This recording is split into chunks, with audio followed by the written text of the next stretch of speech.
Hello and welcome to Manuel Goes Racing, and today we're in Assetto Corsa having a look at the latest release from Race Sim Studio, and that's their Formula RSS 2013 car. This is V8 Formula car. I just trying to remember if that was when they changed over. I can't remember. When did they bring in the V6 hybrids? My brain's gone blank. Whatever. Maybe I'll put a in. Anyway, let's have a look at it in the showroom first. You can see how nice and shiny it is. I will shut up for a minute whilst you look at that, and I'll have a quick swig of my drink whilst I'm thinking about it, so back in a minute.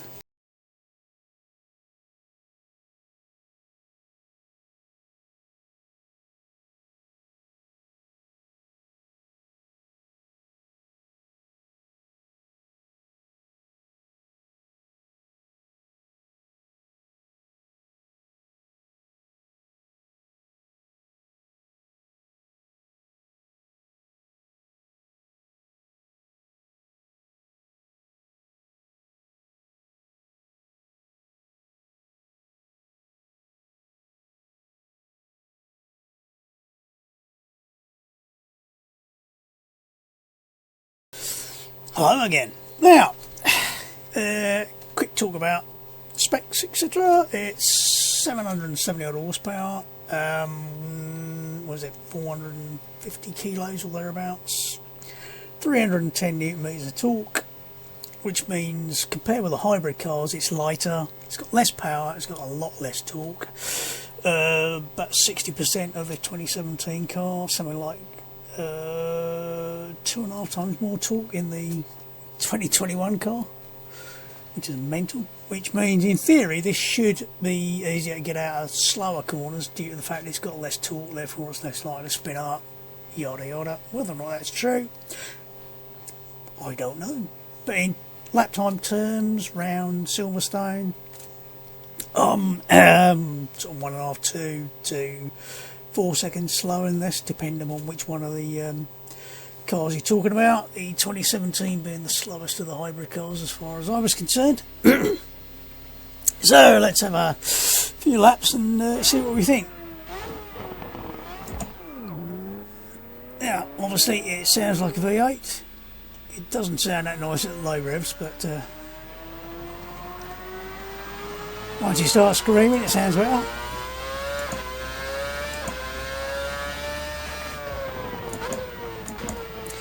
I'll try not to take it off the rev limiter too often. Wouldn't advise first around here because you the kick between first and second is quite strong. Haven't bothered with the DRS for all that. Braking around here and these things is just mental. I'm not sure you're actually braking a straight line at any point around here in a Formula car, because basically every time you brake, the braking zones are so short you're almost probably starting to turn in as you're braking, so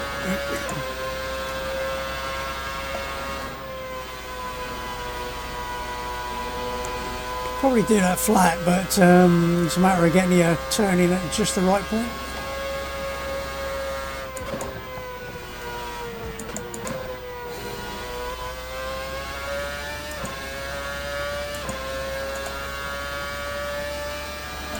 Try and remember to hit the DRS.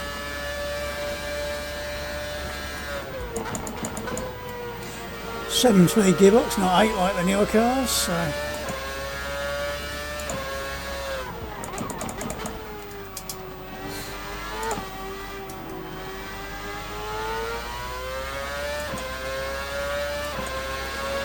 A little bit of a kick on the gear changes through there, but not too bad. Right, let's see what we can do. Flat through here. Flat through here.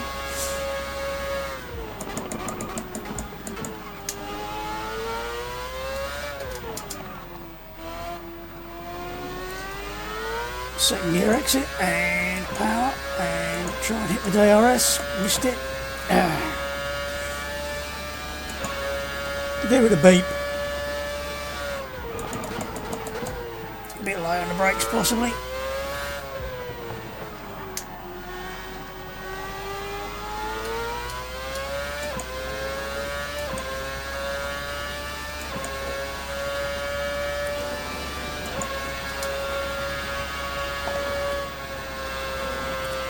Little lift, not a lot, just enough.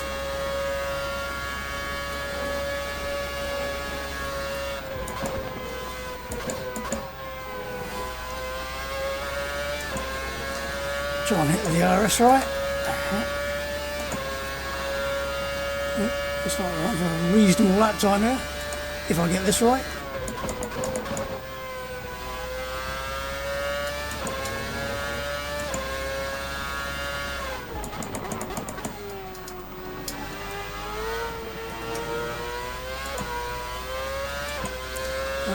Trying to get away from me there.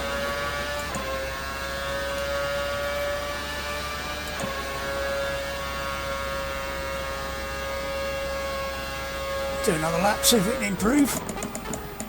I suspect the answer will be no, because I'll probably cock it up everywhere.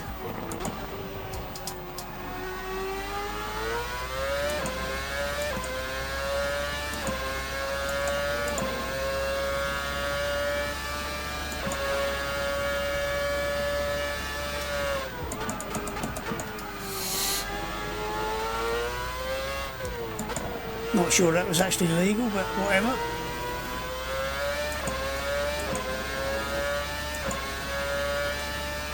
Managed to lose some time there and got a little bit of it back. Oh shit, shit. No.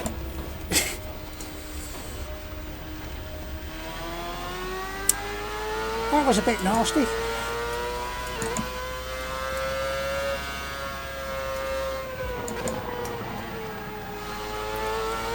Bit of understeer crept in there because we cooked the front left tyre a bit. Just let it cool off a bit.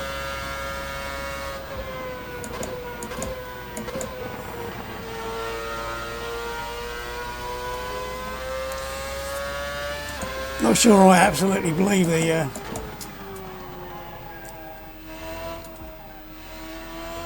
numbers at the top there, but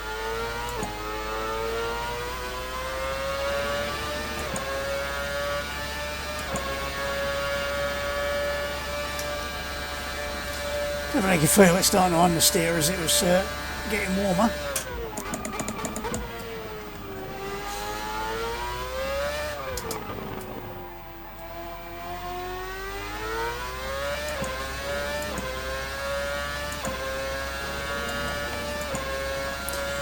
Oops, it's just not going to be as good a lap by a long chalk, I think.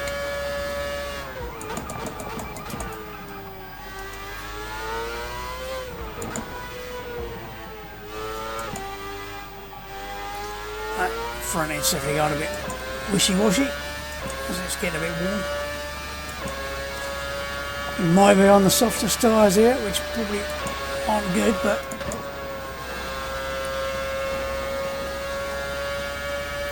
might have to do one more lap and might have to make a little bit of a cut of the video here to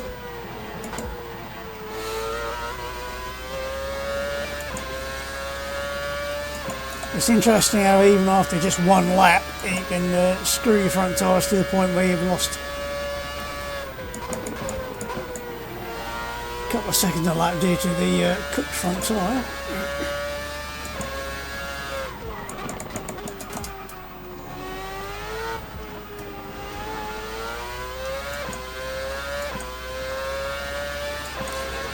Let's just give one more shot, shall we?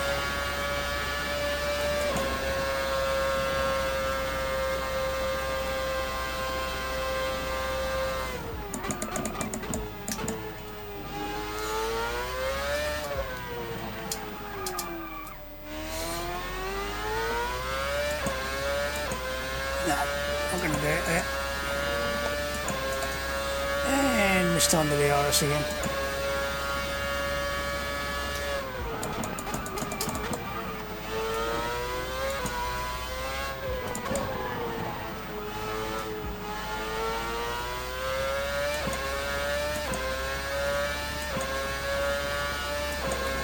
Should we go back and see what other tyres we've got available? Yeah, I think we should. Let's just have a quick look. I get the distinct impression they are getting a bit toasty, those ones. Set up what we got. Tyres, softs. Just put some mediums on and give it another shot. What's the worst that can happen? Different colours, of course.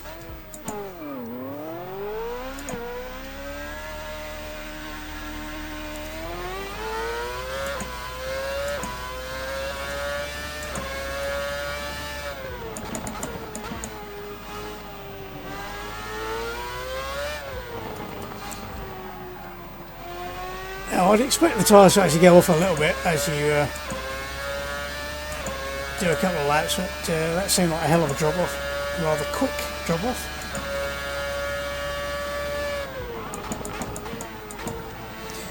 Like I said at the top there, that was half a second quicker than the previous best lap I've done, which actually makes it a bit of a lie of the how close it is to the hybrids or how far away, so it's probably a little bit closer to the 2017 car in performance terms.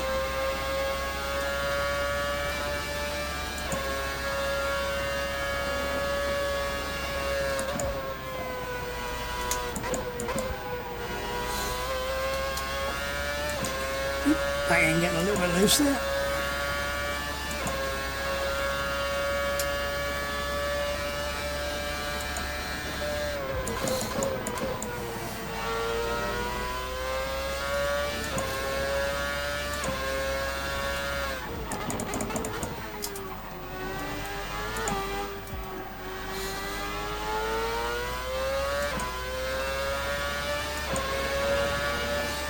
Right, let's see what it feels like with these on.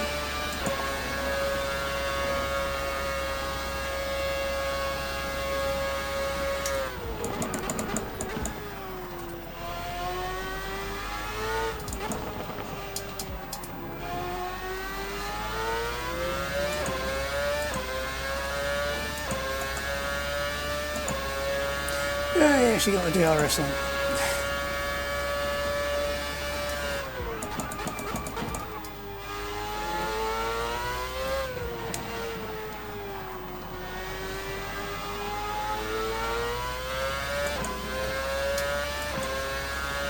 Try braking a little bit earlier, see if that'd help into, yeah, not a lot. Took a bit too much grass on the way in.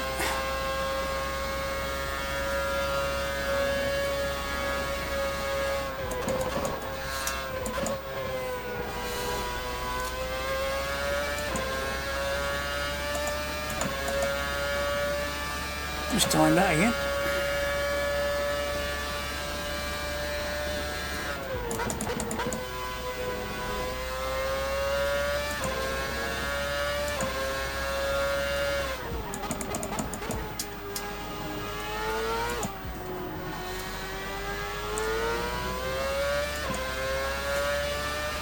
I'm not sure what sort of difference there really should be between the mediums and the softs in absolute performance terms, but you'd hope the mediums will be probably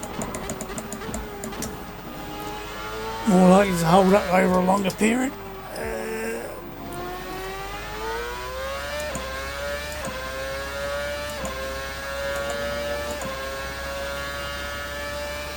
Still getting a bit front on the hot on the front left.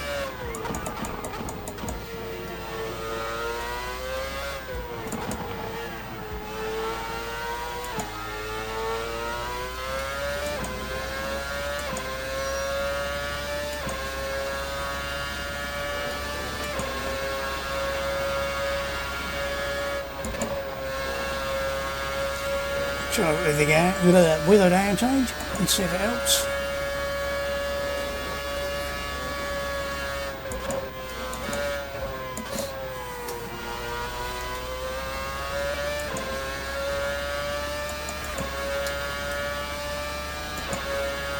Not a million miles out.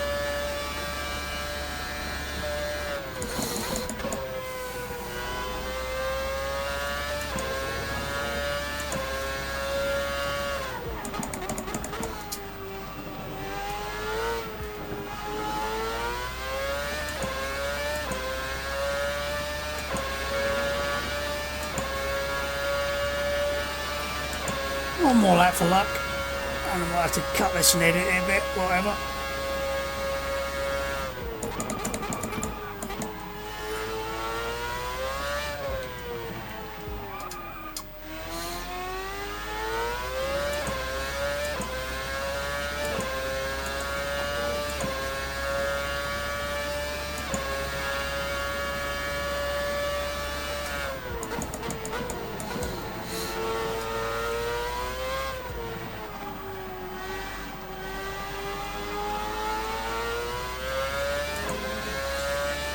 Going with these, it feels like it's starting to push the front end a little bit, like it's just losing a little bit of grip.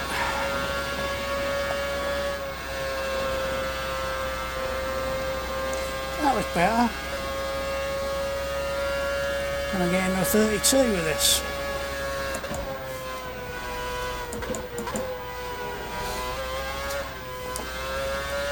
Not doing that, I can't.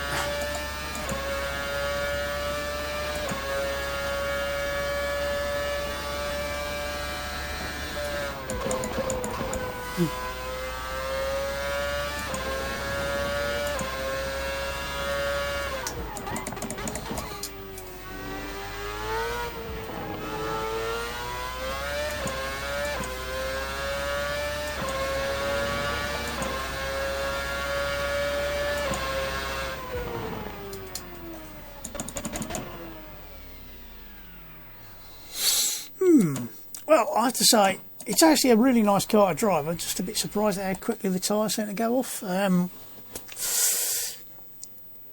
Whether that's just me driving it a bit overly aggressively, or whether it's just something that needs a bit of setup work to do. But didn't feel so bad on those mediums, but it did seem like the... is that the pressure or is that the temperature? I think it must be the pressure it's showing. Either it's not showing the pressures correctly or something's going wrong, but if you pulled up the temperature monitor, it'll probably show the fronts were getting tad toasty. But all in all, that's a really nice car. It's really nice to drive, certainly for a couple of lap attacks over a longer distance. I did drive it for a few more laps the other day on the softs as it came, and it was fine, but I probably wasn't pushing quite as hard as I was there, so me being aggressive with it probably killed it, or at least didn't do the tyres any good. It's got the tyre temps here, not a million miles out, 102 on the inside edge and the front. I don't know how much that's going up or down at the moment, but that's not too bad. So it might have been getting a little bit toasty. Who knows? But yeah, in terms of the car, it's really nice to drive. I think I paid £4, was it? Can't remember how much it was. £4.25, something like that. Not an unreasonable price, and comes with a whole load of different skins as usual to sort of replicate to the 2013 cars without being an exact duplicate, so they don't get chased by the F1 people. But nice car, well worth having a play with.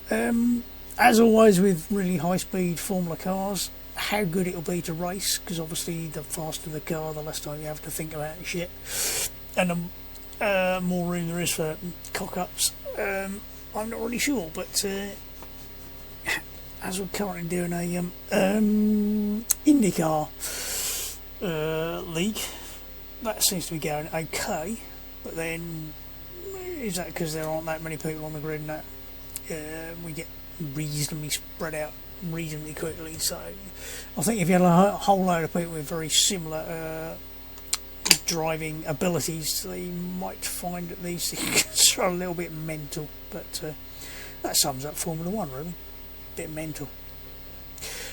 But from me, for now, I'd say get one of these, have a bit of fun with it, even if all you do is a bit of time trialling.